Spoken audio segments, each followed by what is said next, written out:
الحمد للہ رب العالمین والصلاة والسلام علی سید الانبیاء والمرسلین اما بعد فاعوذ باللہ من الشیطان الرجیم بسم اللہ الرحمن الرحیم۔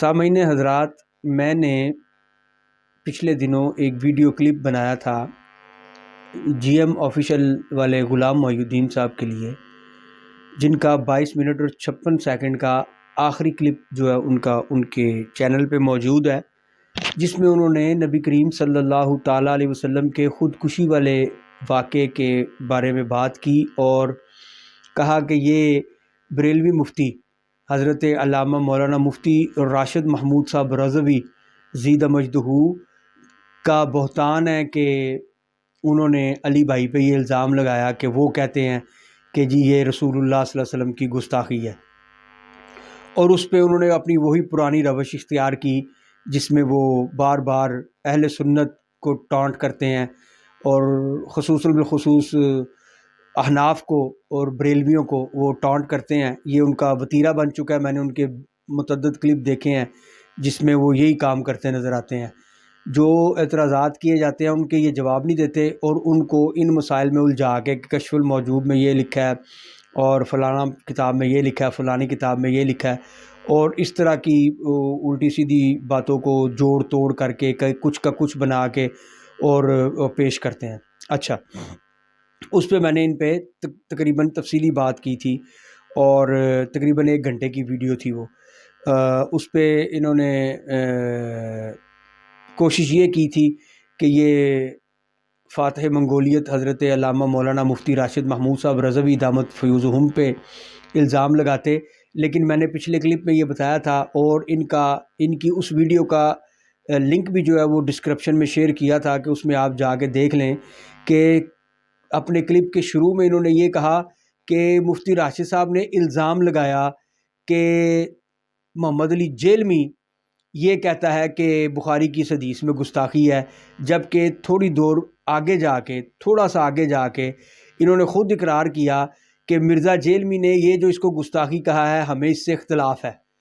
یعنی وہ میں نے بات ہی یہاں سے شروع کی تھی کہ دروغو را حافظہ نہ باشد، کہ دروغو کا جھوٹے کا حافظہ نہیں ہوتا، وہ کبھی کچھ کہتا ہے کبھی کچھ کہتا ہے۔ انہوں نے بھی وہی کام کیا، انہوں نے پہلے کہہ دیا کہ جی یہ بریلوی مفتی کا الزام ہے اور بعد میں خود کہہ دیا کہ مرزا جیلمی نے جو اس کو گستاخی کہا ہے اس حدیث کو ہمیں اس سے اختلاف ہے، اور باقاعدہ غلام محی الدین صاحب نے یہ بھی کہا کہ میں نے یہ تمام دلائل جو ہے نا وہ مرزا کے سامنے رکھے تھے، انہوں نے اس سے اتفاق کیا تھا اور کہا تھا کہ میں ضرور کبھی نہ کبھی اس پہ رجوع یا کلپ جو ہے نا وہ ریکارڈ کرواؤں گا۔ بہرحال وہ اب تک آیا نہیں ہے، اور انہوں نے یہ کہنے کی کوشش کی کہ یہ جو احادیث میں جب بریلوی علماء کی کتابیں پڑھی جاتی ہیں تو یہ ان پہ احادیث پیش کرتے ہیں کہ یہ دیکھیں اس حدیث میں اس طرح ہے تو یہ بھی تو ہے، فلاں حدیث میں اس طرح ہے یہ بھی تو ہے، تو عوام کو یہ بتانا چاہتے ہیں کہ اس طرح کی گمراہیاں تو احادیث میں بھی ہیں، تو اگر بزرگوں کی کتابوں میں مل جائیں تو کام چلا لیا کرو۔ معاذ اللہ ثم معاذ اللہ، جو شخص یہ کہے کہ احادیث میں گمراہیاں ہیں تو اللہ تعالیٰ اس کو نیست و نابود کرے، اگر وہ ہدایت کے قابل ہے تو ہدایت دے، ورنہ اس کو نیست و نابود کرے۔ کسی سنی عالم دین نے ایسا کبھی نہیں کہا کہ حدیث میں گستاخیاں، بلکہ کہنا یہ چاہتے ہیں کہ جن بزرگوں کی عبارات کو تم گستاخیاں ثابت کرنے پہ تلے ہوئے ہو یہ گستاخی نہیں ہے۔ اگر یہی چیز تمہیں حدیث میں ملے تو وہاں کیا کہو گے؟ یہی کہو گے نا کہ یہاں گستاخی نہیں ہے، تو اگر وہاں گستاخی نہیں ہے تو یہاں گستاخی کیسے ہے جبکہ واقعہ سیم ہے؟ اس پہ میں تفصیلی بات کر چکا ہوں، اب میں اس سے آگے چلنا چاہتا ہوں۔ انہوں نے یہاں پہ یہ بھی کہا کہ مثال کے طور پہ چشتی رسول اللہ بہت بڑی بات ہے، یعنی اپنے بزرگ کا کلمہ پڑھا دینا، شبلی رسول اللہ، اور یہ مطلب جتنی یہ ساری حضرت امام اعظم ابو حنیفہ کا خواب جس کو انہوں نے گستاخانہ کہا کہ وہ نبی کریم صلی اللہ علیہ وسلم کی قبر انور میں اترے تھے، ہڈیاں جمع کر رہے تھے، تو اس پہ میں نے کہا تھا کہ سورہ یوسف میں بھی تو ہے نا کہ حضرت یوسف کہتے ہیں میں نے خواب دیکھا کہ 12 ستارے چاند اور سورج مجھے سجدہ کر رہے ہیں، تو کیا تم اس خواب کو گستاخانہ کہو گے؟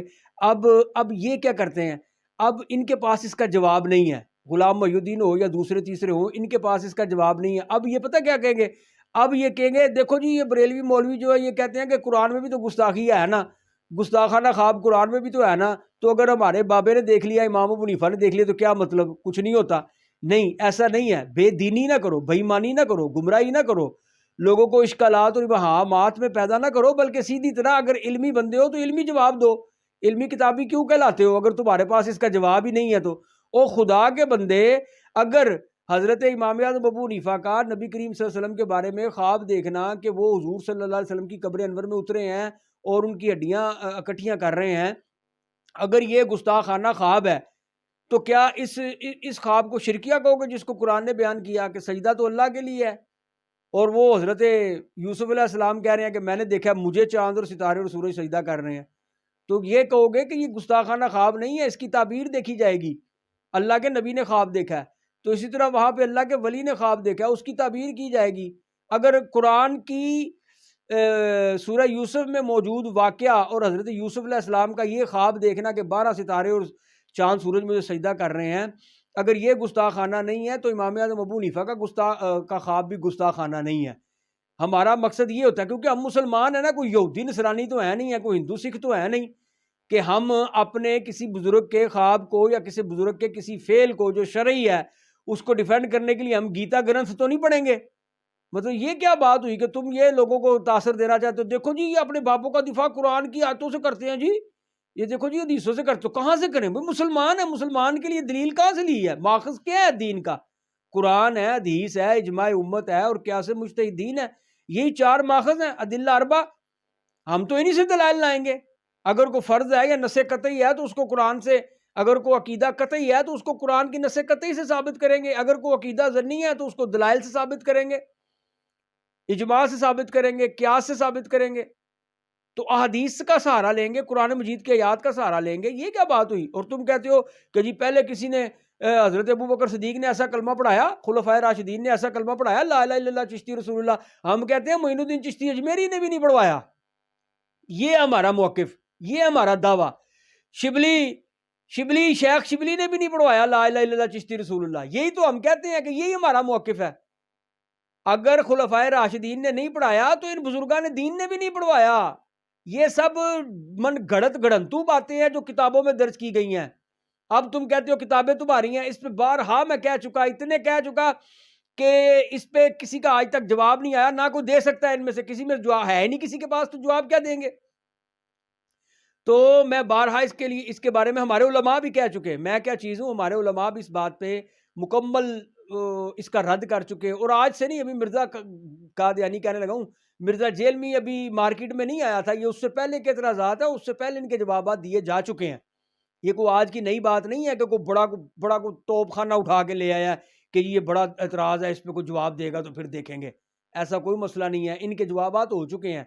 تو ہمارے بزرگان دین نے یہ کلمے نہیں پڑھائے. ہم تو اس کلمے کو کفریہ کہتے ہیں. اس کے بارے میں پڑھنا تو دور کی بات، اس کے سوچنے کو بھی ہم اچھا نہیں سمجھتے، دین اور شریعت کے خلاف سمجھتے ہیں.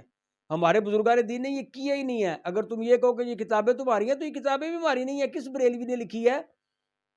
اگر معین الدین چشتی اجمیری کی طرف کوئی کتاب منسوب ہو جائے تو کیا یہ ان کی کتاب کہلائے گی؟ ان کی تصنیف کہلائے گی؟ جب تم ان کو اللہ کا ولی مانتے ہو، تم کہتے ہو کہ وہ اللہ کے ولی تھے، تو کیا اللہ کے ولی سے اس بات کی توقع ہے کہ وہ کلمے اپنے پڑھاتا پڑھے؟ تمہیں اتنی بھی سمجھ نہیں آتی. اتنے دوغلے ہو، اتنے بے ایمان ہو، اتنے دھوکے باز ہو، اشکالات میں خود بھی مبتلا ہو، امت کو بھی پیدا کرتے ہو، ابہامات میں الجھاتے ہو. بھئی تم ایک طرف ان کو اللہ کا ولی مانتے ہو، دوسری طرف کہتے ہو جنہوں نے یہ کلمے پڑھائے، تو وہ اللہ کا ولی کہہ کر رہ گیا جس نے یہ کلمے پڑھائے. اس کا مطلب ہے کہ تمہاری یا تو یہ بات جھوٹ ہے کہ تم ان کو اللہ کا ولی مانتے ہو، یا یہ بات جھوٹ ہے کہ انہوں نے کلمہ پڑھایا. اگر تم ان کو اللہ کا ولی مانتے ہو، یہ بات جھوٹ ہے، تو پھر اس کا مطلب ہے کہ تم اس کتاب پہ یقین رکھتے ہو کہ یہ کتاب میں جو لکھا ہے وہ صحیح لکھا ہے، انہوں نے کلمے پڑھائے ہیں. تو ہم تم سے کہتے ہیں کہ اعتراض تم کر رہے ہو، سند تم پیش کرو اس واقعے کی، اس کتاب کی. اس کتاب کو حضرت معین الدین چشتی اجمیری تک ثابت کرو کہ یہ کتاب ان کی کتاب ہے. خالی منسوب ہونا کوئی بات نہیں ہے. غنیت الطالبین کو بھی تم کہہ دیتے ہو کہ یہ حضور غوث اعظم منسوب ہے. بہجت الاسرار کے بارے میں بھی تم یہ کہہ دیتے ہو کہ جی یہ تو غوث اعظم سے منسوب ہے، اس کی سند نہیں ہے. اور مرزا قادیانی کہتا ہوں، مرزا جیلمی جو ہے یہ تو فقہ اکبر کے بارے میں بھی یہ کہہ چکا ہے نا، امام اعظم ابو حنیفہ کی کتاب کے بارے میں، کہ یہ جو ہے نا یہ بھی ان سے منسوب ہے. کبھی کہتا ہے منسوب ہے، کبھی کہتا ہے یہ اصل ہے. جب اپنی کو بات کرنی ہو اور دلیل وہاں سے لانی ہو تو کہتا ہے یہ تو ان کی بڑی مستند کتاب ہے جی، اس کو کون انکار کر سکتا ہے. اور جب اس میں سے کوئی اپنے خلاف بات نکلا ہے تو کہتا ہے یہ تو ان سے منسوب ہے. مطلب ایسے دوغلے بندے کی بات کیا کی جائے، یا کیا اس سے بات کی جائے کہ جو اپنی بات پہ کھڑا ہی نہیں ہوتا، پیرا ہی نہیں دیتا، پاؤں کی مٹی چھوڑ دیتا ہے۔ تو یہی ہم کہتے ہیں کہ یہ کتابیں اگر تم ان پہ اعتراض کر رہے ہو نا تو موترس تم ہونا، تو اس کی سند بھی تم پیش کرو، لوگ قیامت آ جائے گی، تمہارے اپنے تابوت میں گھسنے کے دن آ جائیں گے، لیکن تم اس پہ کوئی ایک دلیل بھی نہیں لا سکو گے کہ جس سے یہ ثابت ہو کہ معین الدین چشتی اجمیری یا شبلی شیخ شبلی رحمۃ اللہ تعالی یا دیگر کسی نے بھی اس نام کے کلمے پڑھائے ہوں۔ یہ باتیں خرافات ہیں، جھوٹ کا پلندہ ہیں، اور ان کو بعد میں کتابوں میں شامل کیا گیا ہے۔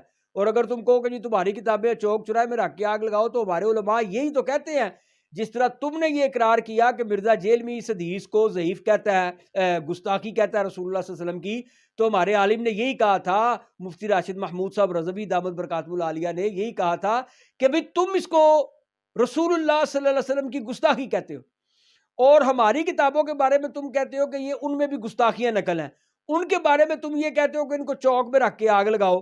تو جس کتاب کی گستاخی تم مان رہے ہو رسول اللہ صلی اللہ علیہ وسلم کی، اس کو کب چوک میں رکھ کے آگ لگاؤ گے، یا اس کا کب نیا پرنٹ چھپواؤ گے؟